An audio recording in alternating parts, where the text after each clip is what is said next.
इस सुपरमार्केट के हर आइटम में एक चीज कॉमन है। क्या आप सोच सकते हैं वो क्या है?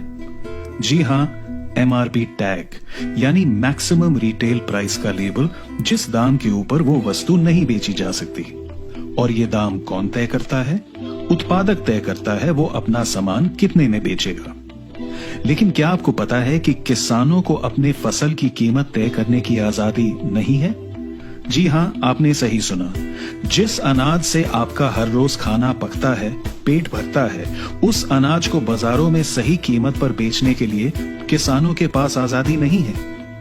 दुर्भाग्य की बात तो ये है कि भारत में ही नहीं पर कई अन्य देशों में अधिकांश किसान अपने उत्पादन लागत को ही पूरा करने के लिए पर्याप्त पैसे नहीं कमाते हैं। सोचिए, दिन पर दिन सालों साल उत्पादन करते रहना बिना किसी आश्वासन के कि आप अपने उत्पाद से मुनाफा कमा पाएंगे या उसे बेच पाएंगे ही या नहीं। इससे किसान पर क्या असर पड़ता है?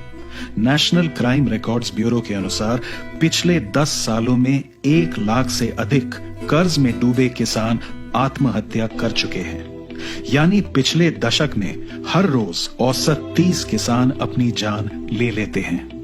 इससे दुखद बात और क्या हो सकती है? लेकिन ये त्रासदी टाली जा सकती थी अगर किसान अपनी फसल MSP मिनिमम सपोर्ट प्राइस या न्यूनतम समर्थन मूल्य के नीचे बेचने को विवश नहीं होता। हर साल कागज पर तो सरकार ने 23 फसलों के लिए न्यूनतम समर्थन मूल्य की घोषणा की है, पर हकीकत में सिर्फ धान और गेहूं और कुछ ही और फसलों को MSP पर किसानों से खरीदती है, और वो भी हर वक्त और हर जगह नहीं। इसलिए किसान कई सालों से मांग करते आ रहे हैं कि MSP को कानूनी जामा पहनाया जाए।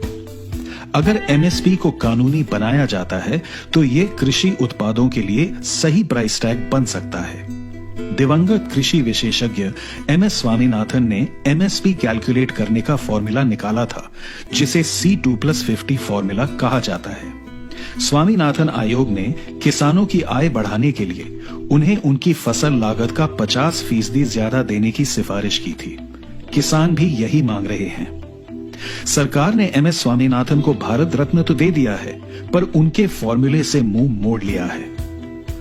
जिस तरह हमें MRP पर चीजें खरीदने का अधिकार है, वैसे ही किसानों को भी अपनी फसलों को MSP पर बेचने का हक है। अगर औद्योगिक घराने अपनी उत्पाद मनचाहे कीमत पर बेच सकते हैं, तो किसान अपनी उपज सही सुनिश्चित दाम पर क्यों नहीं बेच सकते?